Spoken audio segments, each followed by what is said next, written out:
అయితే మేము పిరమిడ్ మూల చైతన్యం ఎందుకు పెట్టినాం సార్ అంటే ఆయన అన్నాడు, ఎవరెవరు బాధలలో కొత్త కొత్త ఆత్మలు వర్షంలో వస్తాయి ఇక్కడ కష్టాలు అయినట్టు అవుతుందని చెప్పింది సార్ అన్నాను పట్టిస్తారు.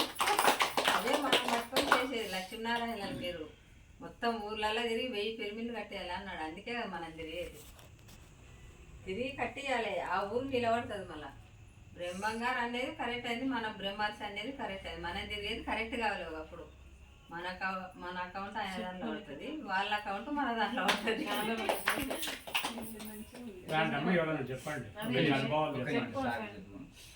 ఓకే మాస్టర్, ఇప్పుడు ఎంతో మంది సీనియర్ మాస్టర్స్ ఉన్నారు. ఈ సార్ పేరు రాజ్ కుమార్ సారు ఒక 3 months అయింది సార్ వచ్చి. మీరు బాగా వినండి, ఎందుకంటే ఎంత తక్కువలో వచ్చి ఎంతో సీనియర్ మాస్టర్గా ఎంత అనుభవం పొంది ఈ రోజు ఎలా చెప్పాడు చూడండి. రోజు ఎలా చెప్తున్నాడు అంటే ఏ సీనియర్ మాస్టర్ కూడా అలా చెప్పలేదు. అలా ఎదిగిండు. ఆ 3 నెలల దినంలో ఈ శ్వాస మీద ధ్యాస పెట్టి ఆ సార్ ఎంత ఒక్కసారి ఆ సార్కి ఒకసారి మనం అందరం రాకపోతున్నాం. ఎందుకంటే ప్రతి క్లాసులో జ్ఞానాన్ని పంచుతున్నాడు. మనం కూడా ప్రతి ఒక్కరు రోజు రోజు జ్ఞానం అనేది పెంచుకోవాలి. సార్ చెప్పేది అదే, అన్నిట్లో ఉండాలి, ప్రాపంచికలో ఉండాలి, యాదాత్మికలో ఉండాలి. ప్రతి ఒకటే లెక్కల కొందరు ఎక్కడెక్కడ ఏం చేస్తున్నారంటే కొన్ని ఏరియాలో పిచ్చోళ్ళు అయిపోతున్నారు. ఎందుకంటే వాళ్ళు తిరిగి ఏమవుతుందంటే ధ్యానానికి చెడ్డ పేరు వస్తుంది. ఏం చేయాలి? ధ్యానానికి రావాలి, శిష్టంగా రావాలి, ధ్యానం చేసుకోవాలి, మన ఆరోగ్యం పెట్టుకోవాలి, మన ఇంటికి పోయి మన ప్రాపంచిక చూసుకోవాలి, మన పిల్లల్ని చూసుకోవాలి. కానీ కొంత ఏరియాలో ఏం చేస్తున్నారంటే చేసుకోవడం పోవడం, రాత్రి 12 గంటల వరకు భర్త ఎక్కడ పిల్లలు ఎక్కడ అనేది లేకుండా చాలా మంది మాస్టర్స్ తిరుగుతున్నారు. సార్ చెప్పడం ఏమవుతుందంటే అన్నీ చూసుకోవాలి, మన బాధ్యత వహించాలి, మన ఆరోగ్యాన్ని మన ఇల్లుని సక్రపరచుకోవాలి. మనం ఒక స్త్రీ ఇంట్లో ధ్యానం చేస్తే ఆ ఇంటికల్లా ఎంత ఆనందంగా ఉంటుందో చూడండి, గమనించండి. కానీ ఎక్కడ పోతే ఎక్కడ ధ్యానం చూసుకొని పిల్లలు నడవకుండా మనం సెషన్ చేసుకొని ఇప్పుడు అక్కడ కొట్టాల నడుస్తుంది చెప్పకుండా పోయినారట నిన్న. అంటే భర్త తెలియదు, పిల్లలు తెలియదు. అంటే ఏం లాభం అది? నువ్వు ఏం సాధించినట్టుగా నువ్వు పోయి సన్ చేసుకొని పూట తినాడ ధ్యానం చేసుకొని వస్తే అయిపోయినా. మన ఫ్యామిలీ ఒక తాన పెట్టుకొని వాళ్ళకి చెప్పి 3 రోజులు నేను ధ్యానం చేసుకొచ్చుకుంటా, మనం పోవాలి, మంచిగా ఆనందంగా నేర్చుకోవాలి, ఒక జ్ఞానం అడగాలి. ఏది లేకుండా నువ్వు ఎక్కడ పోతే ఎక్కడ. ఇప్పుడు చూడు, ఆ మందిలో ఉంది, పిల్లల్ని చూసుకుంటే అన్ని చూసుకుంటే ప్రతి సోమవారం వస్తుంటే పౌర్ణమి, అలా ప్రతి ఒక్కటి చేసుకోవాలి. ఒక గుండె ధైర్యాన్ని పెంచుకోవాలి, మనది ఆత్మ పరిశుద్ధం చేసుకోవాలి. ఎందుకంటే మనం అలాగ పాజిటివ్గా ఉండి ఎప్పుడు నెగిటివ్ లేకుండా మనం రోజుకి ఎదగాలి, మాట ఎదగాలి.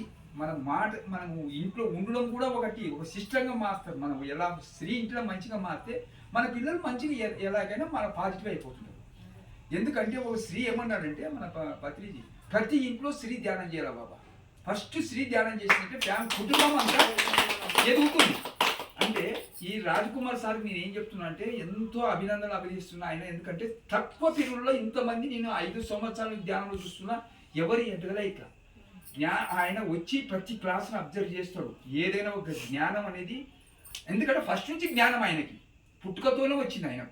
కాబట్టి ఆయనకు మనం కూడా ఎలా ఉంటుందంటే ఆయన చెప్పినది ఇవాళ 100% కరెక్ట్ అందరికీ. కాబట్టి ప్రతి ఒక్కరు కూడా జ్ఞానం అనేది పెంచుకొని అలా అందరూ ఉండవు. ఇప్పుడు మన 20 ఏళ్ళ సీనియర్ మాస్టర్లు ఉండరు, ఒక్కరోజు ఒక మాట మాట్లాడంటే మాట్లాడరామా మనం అనపట్టు. ఎంతో మందిని చూసాం మనము.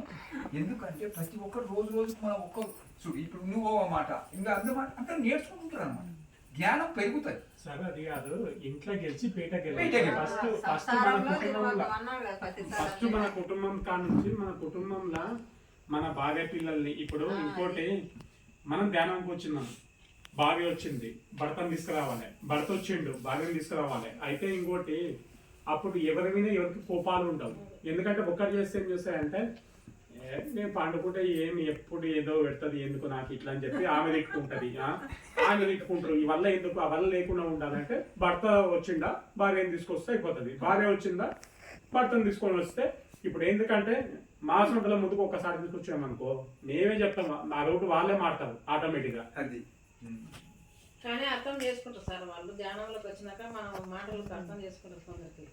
మేడం, నాకు ధ్యానంలోకి రాకముందు మాట్లాడడము చెప్పడం అనేది తెలియదు. ఇంకొకటి నాకేం తెలుసా, ఇవాళ క్లాసు ఏం చెప్పాలంటే, ఇవాళ 3:30 గంటలకు మామిడి చెట్లకు నీళ్ళు కట్టినాయి కదా పొద్దుగా నుంచి. నేను రైతు బిడ్డను, వ్యవసాయం చేసుకుంటా, నాకు అదే పని నాకు ఉన్నది. అయితే నేను ఏం చేసిన పొలంలో నీళ్ళు కడుతుంటే ఇలా ఆత్మ గురించి చెప్పు. ఓకే.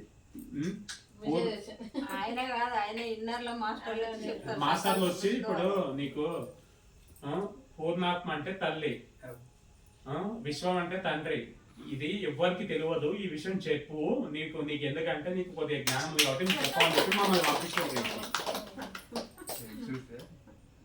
ఆయన క్వశ్చన్లు వేసుకుంటారు లోపల, మన ఆత్మనే మనకు చెప్తుంది. అయితే ఏంటంటే ఆత్మలు మన లోపలికి వస్తారు అట్లా. చెప్పండి.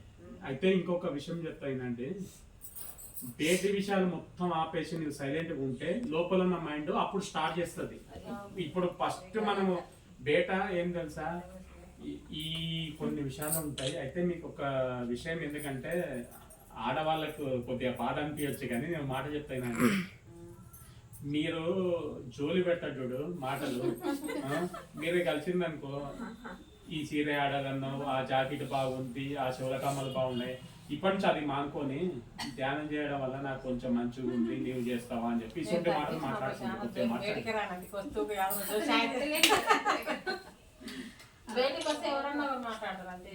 ఇంకా మన ఇంట్లో మన పని అయిపోయినాక ధ్యానం చేయాలి. అన్నంలోకి వచ్చినప్పుడే వైరాగ్యం వచ్చేస్తుంది. వైరాగ్యం వస్తేనే అయితే వైరాగ్యం అంటే ఇంకోటి, వైరాగ్యం వచ్చి మళ్ళా భర్తను పిల్లలు పట్టించుకోకుండా మొత్తం దీంట్లో అది ఆ వైరాగ్యం వస్తే మనకు కష్టం. అది కాదు, అపేక్ష పోతుంది సొమ్ముల మీద